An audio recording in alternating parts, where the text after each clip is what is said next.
Luffy versus Lucci, round 2.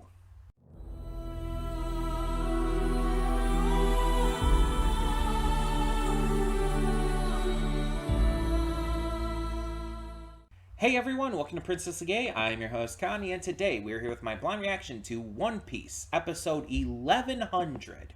We are here.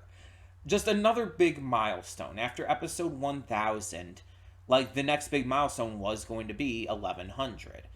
And pretty much at this point, it's every 100 episodes. It's just another big milestone. At least until 1500, and then it'd probably be, after that point, probably wouldn't be another big milestone until 2000. But there's probably not going to be a 2000, let's be honest. Of course, who knows? It's hard to say.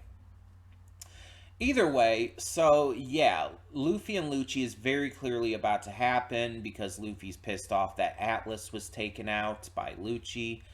And this fight, it's like, you know, the instant they saw each other, they were going to want to fight each other. That's just obvious.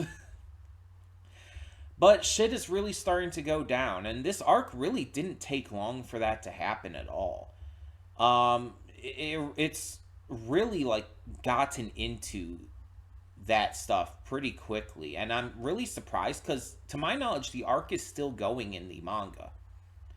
It's probably, like, close to the end of it, but it's still going, which means that shit hits the fan early, and it just keeps hitting, like, over and over throughout the rest of this arc, which is pretty insane to think about.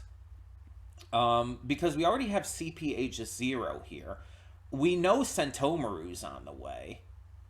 And if Sentomaru's on the way, we can probably expect Kizaru. Because, let's be honest, the two are kind of intrinsically linked. Like, I think every single time one of them has been shown, the other has been, like, in the same arc, in the same time period. Because they were both in Shabandi together. They were both in Marineford. And I believe... Oh, no. Sentomaru was in the Return to Shabandi arc at the beginning of the New World half of the series. But Kizaru wasn't there. Okay, so Sentomaru actually had one arc where he wasn't joined by Kizaru.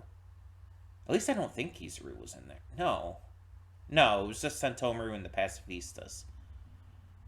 And he got, like, really angry at Damalo Black and the fake Straw Hats, because it's like he has a certain level of respect for Luffy, even though he does still want to, you know, capture him and everything. He's like, Luffy wouldn't act this way. That's not Luffy's style. This dude is an insult. And it's like, I kind of respect Sentomaru because of that. Honestly, I have no reason to hate Sentomaru. There are others in the Marines and world government that I do genuinely hate, but they've shown reason to hate. Sentomaru's just one of those characters who's like, oh, you actually seem to be one of the good ones. And he is shown in the opening here, so I'm thinking he is definitely going to have a major part to play. Also, I think Kizaru's in the opening, so there's kind of a spoiler to that, too, anyway. Isn't there? I think Kizaru's in the opening. I'm trying to go over it in my head when we're just going to be watching it again in a moment. But either way, just to let you know, for anyone who might be new here, we react to a lot of different shows on this channel. We have 2 shows every day and movies every Saturday and Sunday. We also do YouTube reactions on Monday, and we have live streams on Wednesday. We are currently live streaming Momodora Moonlit Farewell. It is a great game. We're getting close to the end. We have like 1 or 2 streams left. And then after that, we'll probably be going into PS5 stuff now that I've gotten a PS5. But we have different shows we are reacting to every day. And I hope you stick around for some more of them. And if you've already been on the channel, I hope you're enjoying what we've got. We've got plenty more shows to come in the future. So no worries there. We've got plenty to react to, plenty to check out. Hope you're excited for more to come. But that all being said, let's get into this and see what this episode has in store. So when the screen fades to black, pause this redirect and go to the description below. Follow the link to the reaction, and after you watch it, come back here to the redirect and resume play. Because after it fades to black and then fades back in, everything from that point forward will be my afterthoughts and will contain spoilers to the episode. So, that being said, thank you so much for tuning in, and I will see you at the reaction. And we are back, and we'll begin with spoilers in 3, 2, 1, now. So, like, even outside of the Gear 5 Luffy versus awakened Rob Lucci fight, like, this episode was insane for a number of reasons. We're continuing to learn a lot more info through Vegapunk, learning more about devil fruits and whatnot. The crew is learning about Luffy being the image of a god while in Gear 5th. It's just like big information drops. On top of that, we learn that Sentomaru not only just has obvious connection to Vegapunk, but owes kind of everything to him. Sentomaru was apparently living in poverty, and Vegapunk lifted him out of that, and now he owes so much to Vegapunk because of it. And as such, he was willing, like, just straight up to side with him against CP0. Like, without much hesitation. It shows where his priorities lie and that he is willing to honor the people who helped him out. It continues to show how good of a person Sentomaru genuinely is. Like, we see that Sentomaru values people greatly. We see that he values when people help him and that he is willing to go against what he normally would do, go against his normal ideals for the sake of that. Willing to even work alongside and help the people who would normally be his enemies. That's a big deal. And we also see, conversely, just how fucked up Rob Lucci is. Rob Lucci not only ignores orders and, you know, and what he's, like, there to do because of his, you know, desires to fight Luffy, as well as his belief in absolute justice. But he's even willing to take down a Marine science officer who is a higher rank than him, by the way. Even in the case of the Seraphim, he's just willing to cut him down just so CP0 can gain control of the Seraphim again. Lucci, again, like I said, believes in absolute justice. There's there's a couple different forms of justice in One Piece that the Marines kind of believe in. Absolute justice is the kind that you see with, like, Sakazuki and whatnot, Green Bull, and so on, where it's like the ideal of justice is built upon just this absolute belief that pirates, no matter what, are evil. That the Marines, the world government, no matter what, are good. That the government can do no wrong. It deals in absolutes.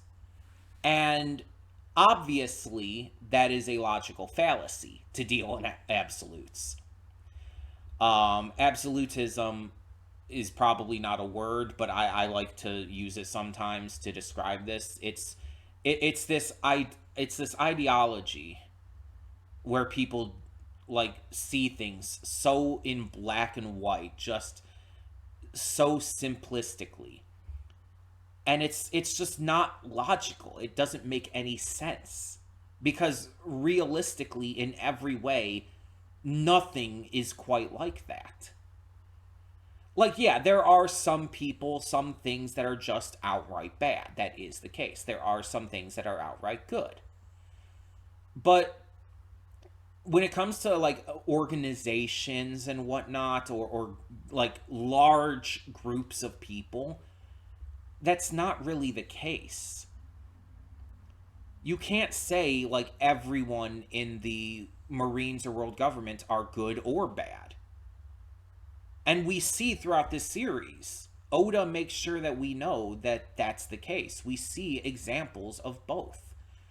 Those who believe in absolute justice like this are shown to be evil, not just bad, evil. But then there's the ones like Smoker or Kobe or Garp who believe in true justice, moral justice, who are the ones who are, good people and want to just, bring justice and safety to the world in a realistic fashion.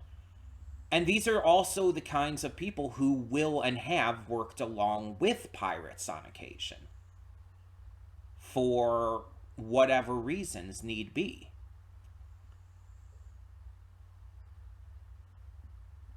But the problem is, I don't think we've had like a full confirmation, but I think it's pretty fucking clear that the Gorosei, and especially Emu, I think that they're absolute justice believers. Even though they're not like part of the Marines specifically, they're, higher up than that. They're world government. They're, celestial dragons. They are definitely more absolute justice. And I really feel like that's a problem here. Because with them in charge, really, it doesn't matter how much good there is in these organizations. It's not going to make a difference. Like Garp, Kobe, all the Marines like this, Smoker, they're not going to make any real positive change outside of just like, singular incidents. Like the singular incidents they're involved with, yeah, they'll do good and they'll do great stuff and help out. But in the grand total of everything, the absolute justice is going to win out because it's literally in charge of things. It's like, let's put this into perspective of real life systems. It's like the American police. I know we're getting controversial here, but fuck it, One Piece is political by nature. We're getting political. The American police are a deeply fucked up system. It's just truth. The system as a whole and those in charge of it are bad. It is literally designed to be against minorities, people of color, poor people, anyone who's not rich, white, male. It's like you are just victimized pretty much automatically. And yes, there are good people in the police departments. No one's arguing that. It would be stupid and asinine to say otherwise. But they are, even if they are doing good, even if they're actually, being fair and just and right, they're still working for a system that's corrupt, that is, systematically bigoted and fucked up. And no matter how much good they do on a case by case basis, it's not going to change things. That's why a lot of us on the left side of American politics say things like ACAB, all cops are bastards, and abolish the police and stuff like that. We acknowledge, yes, there are good cops out there. Of course there are. But they're still working for a system that is unchangeably corrupt. And we say stuff like abolish the police because we know that there's no other way to fix it. And the right likes to argue, like, oh, but if you abolish the police, then who's going to, you know, solve crimes and help you out and everything? It's like, we're not saying we wouldn't build something new to replace that. What we're saying is we need to abolish the system that's currently in place that is putting all this prejudice against people of minority groups. We need to create a new system that is going to treat people fairly and equally under the law, which is what is supposed to be the case now. But people of minority groups are treated so unfairly. And this is not something we can stand by. That's the point.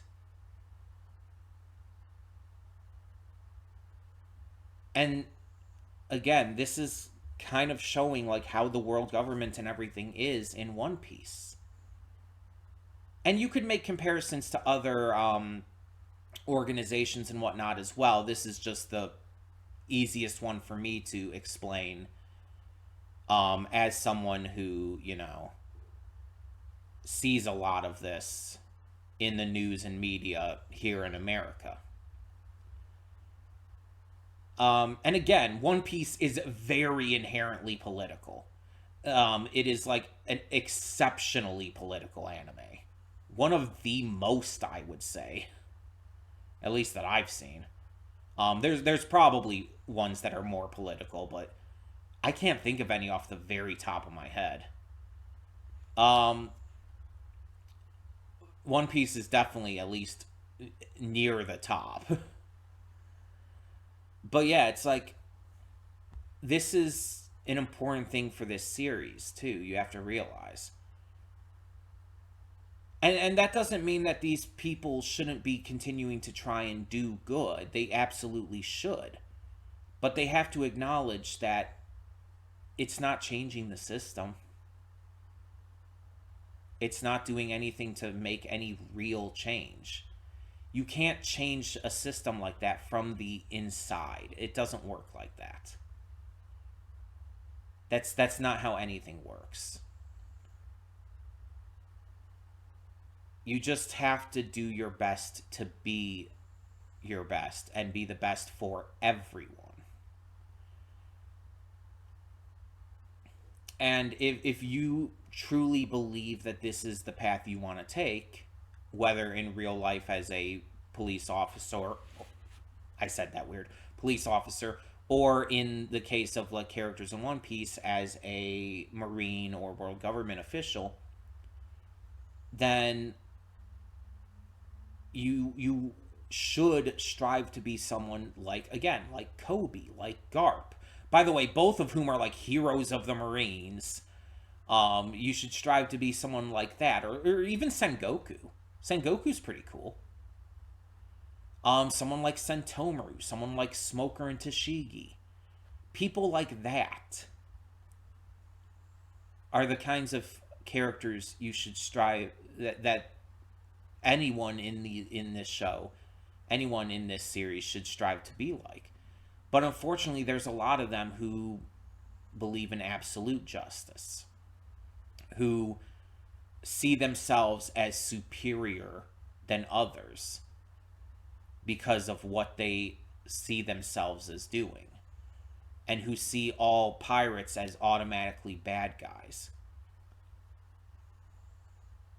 So I like how this series tackles shit like that. I like how this episode, even without like directly saying anything, tackled this shit with showing the like direct differences in these ideologies between Sentomaru and Lucci. And that's one of my favorite things about this series. One of my favorite things that Oda does. That he touches on these political topics, but makes it digestible in a way that anyone can get into and understand. It makes it so that it's not just like turning people away because it's like overly political. I mean, I guess the fact that a lot of people somehow don't see it as political is proof of that. Um, but yeah, that's kind of the point. It's showcased to be it's shown in a way to where anybody can like understand that these are bad people doing this shit, who the absolute justice ones. And there are bad pirates too. Hell, the live action One Piece directly tackles this with the entire Luffy and Kobe thing. There are good pirates and there are bad pirates. There are good Marines and there are bad Marines. And they pledge to each other to be the good side of both. Kobe wants to be a good Marine like Garp, instead of a bad Marine like Axehand Morgan. And Luffy wants to be a good pirate like Shanks rather than a bad pirate like name a villain in this series who's a pirate, mind you, like Crocodile, or in the case of live action, based on ones they faced at that point, Arlong or Buggy or Alvida. So it's like, yeah, it's you. If you're gonna do something like this, you have to strive to be. You should strive to be the good of it all. And some people do strive to be good and then lose their way. That's a completely different thing. But yeah, I wanted to bring all this up because, like I said, One Piece is inherently political. And this is a strong conversation to have based on this episode. But, of course, with everything else, the Gear 5th stuff is just great. The Model Nika stuff, the animation that goes along with it, and seeing these two fight again is just amazing. It's all stuff that we wanted. Also, just getting to see Luffy activate it intentionally is wild because we didn't see that before. When it was awakened the first time on Wano during the fight with Kaido, it was an unintentional thing. It just kind of happened because of the Devil Fruit awakening at that moment. But here, Luffy actually activates it. And this actually makes it different from all the other gears. Gear 2nd, 3rd, 4th, all of them are, like when we first see them, they're all activated purposefully and intentionally by Luffy. But the first time we see Gear 5th, it's not. And that makes it a lot different just naturally. Because it's an awakening. It's something that just happened once he was, able to get strong enough and handle that. I'm kind of wondering how Lucci's awakening went down. Because, yeah, apparently he's awakened too. And it's like, we see how fast he's become, how much stronger. Like, he has a full hand pistol now instead of finger pistol. It's like, that's not one of the 7 powers. But yeah, it's wild to see how both of them have improved. And like I said during the reaction, Luffy definitely had control of that fight. But Lucci was not like just, a weakling comparatively. Like, comparing this to the first time we saw Gear 5th, comparing this to the fight against Kaido, Luffy had more control against Kaido because Kaido was caught very off guard by it. Like, more so than I think Lucci was here. Lucci, like, wasn't quite knowing what to expect, but when he saw the transformation, he was on his guard. And if we're being completely honest here, Lucci is definitely more guarded than Kaido. Like, because the thing is, Kaido had that exceptional strength and toughness. And as such, he didn't really need to be as guarded. But Lucci has always been so much more guarded as a character. He's always on the edge, always waiting for anything, expecting anything. That's kind of part of Lucci's character, how guarded he is. And Kaido, again, is just so fucking strong that he's not, like, worried as much about that. So Kaido was caught a lot more off guard.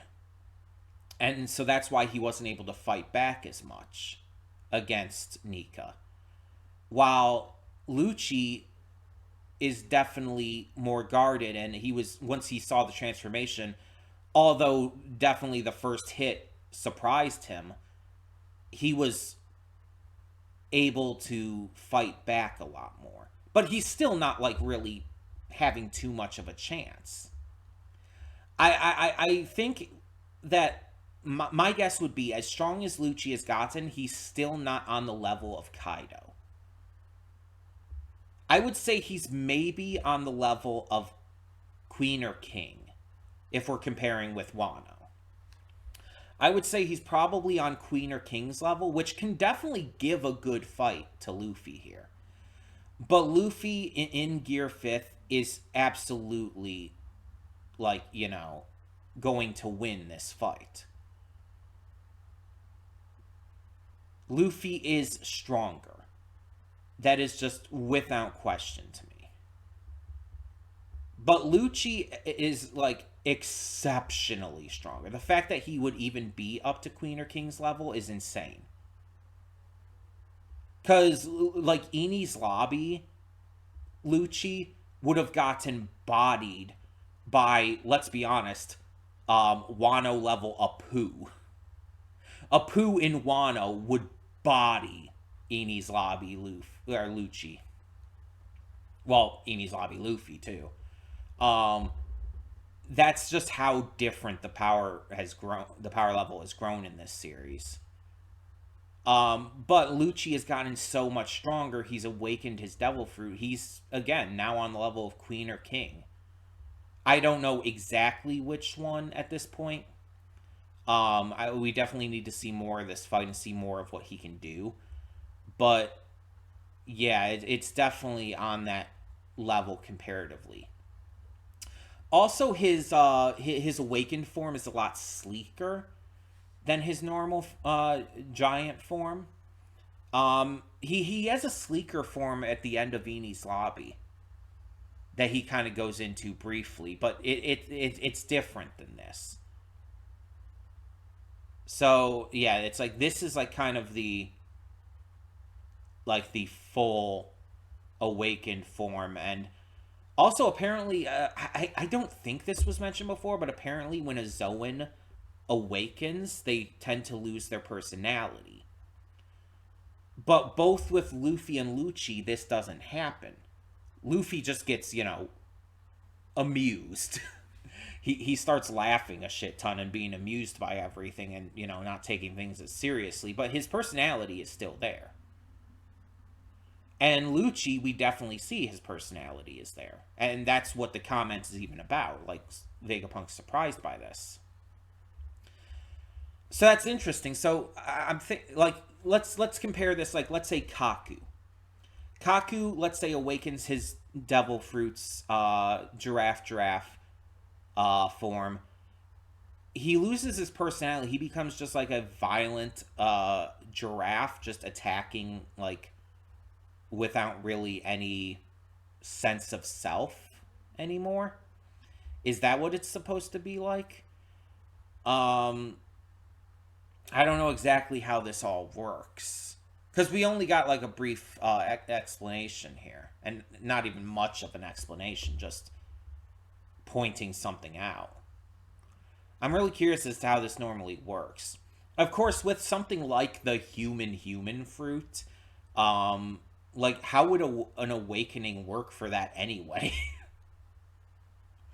It's a weird concept as it is, but especially because Luffy's is the Hito Hito no Mi model Nika. a mythical Zoan, it's like that adds an entirely different layer to it anyway. As for them or retaining, not regaining, retaining their, I guess you could say, consciousness.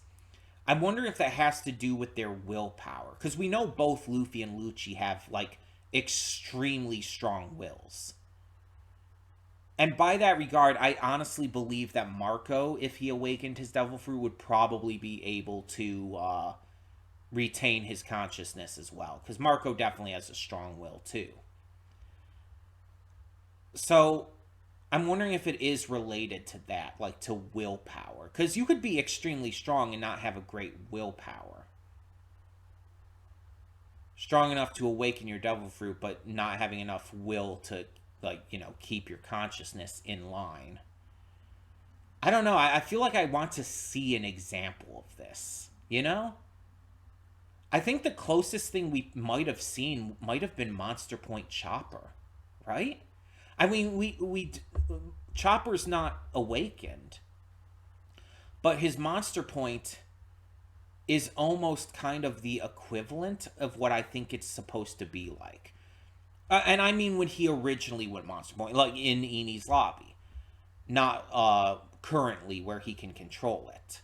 Because when he originally went Monster Point, it was uncontrollable. He was just kind of in a blind rampage. He had no sense of self. He had no consciousness. He was just a violent, aggressive monster. And obviously that was the point of what Monster Point was supposed to be because of, Chopper's entire original concern about being seen as a monster back when he was on Drum Island. And, all he's gone through with that since. But I'm wondering if that's kind of like an example of what that would be like. That makes the most sense to me. So that's interesting to think about. But either way, this was a great episode. Obviously, I've had a lot to talk about. There are some episodes where it's just like I don't have a lot to talk about, and I get through the afterthoughts in like 5 minutes. And now it's been like, according to the recording timer, 27 minutes. And it's just like I've just been yapping because I've got so much to talk about this episode. There's so much depth for honestly not a lot actually occurring. And I love that. I love One Piece so goddamn much. This episode was amazing. But all of that being said, we have a bunch of other amazing reactions we are doing on the channel currently. We have shows every Monday through Friday, 2 shows each day. We also have YouTube reactions on Monday and live streams on Wednesday, which currently we are live streaming Momodora Moonlit Farewell. And after that, we will probably be going to PS5 stuff. We also have movie reactions every Saturday and Sunday. So yeah, a lot of great stuff to look forward to on the channel, and occasionally some other videos too. Other than just our normally scheduled ones. So check those out if you are willing to, and if anything interests you. But for now, thank you so much for tuning in. Let me know your thoughts on this episode down below. But as always, no spoilers. I know more than I want to already about stuff that's coming up. Even if it's out of context and stuff. But I want to try to keep going as spoiler-free as possible. So no spoilers. But let me know your thoughts on this episode. And for now, I'm Connie, and I'm signing off. See y'all next time.